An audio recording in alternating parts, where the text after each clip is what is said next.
नमस्ते दोस्तों। पिछले 2 चैप्टर्स में हमने 2 बहुत गहरी बातें समझी। पहले कि हम वैसे नहीं हैं जैसे हम अपने बारे में सोचते हैं, और दूसरी कि मुक्ति कोई फ्यूचर अचीवमेंट नहीं है, वो इसी पल संभव है। लेकिन अब एक बहुत जरूरी सवाल उठता है, आखिर ये साक्षी भाव होता क्या है?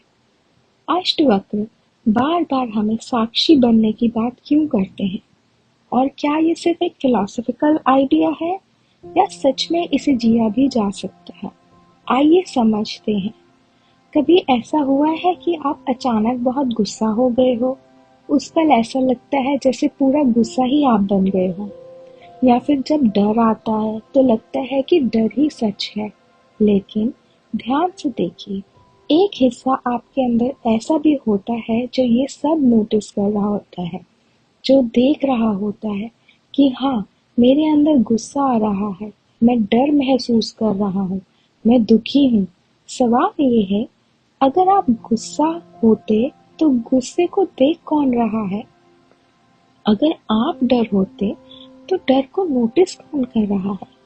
अष्टावक्र कहते हैं, वही तुम हो, वही साक्षी है। साक्षी भाव का मतलब है अपने अनुभवों को देखना बिना उनमें खो जाए, थॉट्स को देखना बिना उन्हें अपनी पहचान बनाए, इमोशंस को महसूस करना बिना उनके गुलाम बने। जैसे आसमान बादलों को आते जाते देखता है। बादल कभी सफेद होते हैं, कभी काले, कभी आंधी आती है, कभी बारिश, लेकिन आसमान वो वहीं रहता है। उसकी असली प्रकृति नहीं बदलती। अष्टावक्र कहते हैं, तुम बादल नहीं हो, तुम आसमान हो। हमारी जिंदगी की सबसे बड़ी परेशानी ये है कि हम हर थॉट को सच मान लेते हैं।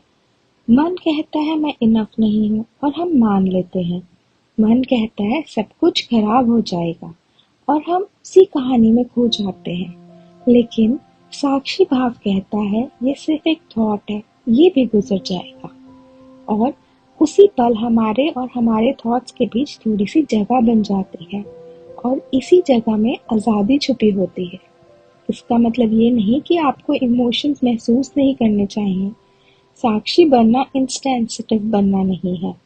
आप दुखी हो सकते हैं, रोना भी आ सकता है, आपको गुस्सा भी आ सकता है, लेकिन फर्क बस इतना है कि अब आप कहते हैं मेरे अंदर गुस्सा है, ना कि मैं ही गुस्सा हूँ। ये छोटा सा बदलाव पूरी जिंदगी बदल सकता है।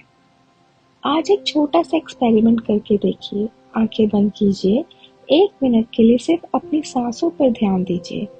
जो थॉट्स आए उन्हें रोकने की कोशिश मत कीजिए, बस उन्हें आते जाते देखिए, जैसे रेलवे स्टेशन पर खड़े होकर ट्रेन को गुजरते देखते हैं।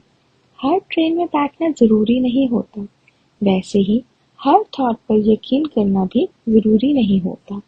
धीरे धीरे आप महसूस करेंगे कि आपके अंदर एक गहरी शांति मौजूद है, एक ऐसा हिस्सा जो कभी पैदा नहीं हुआ, जो कभी खत्म नहीं होता, जो बस देखता है, और वही आपकी असली पहचान है।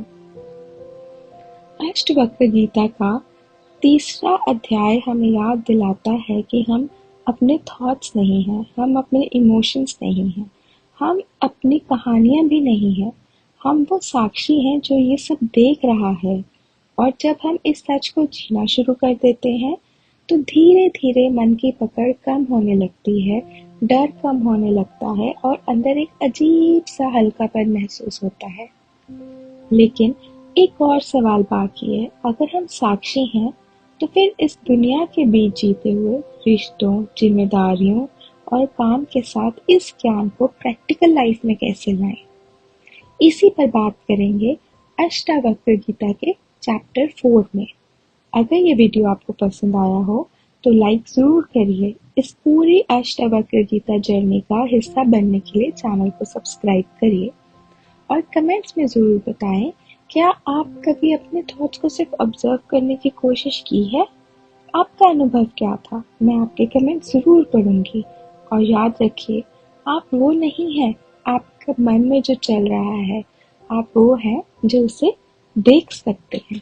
धन्यवाद।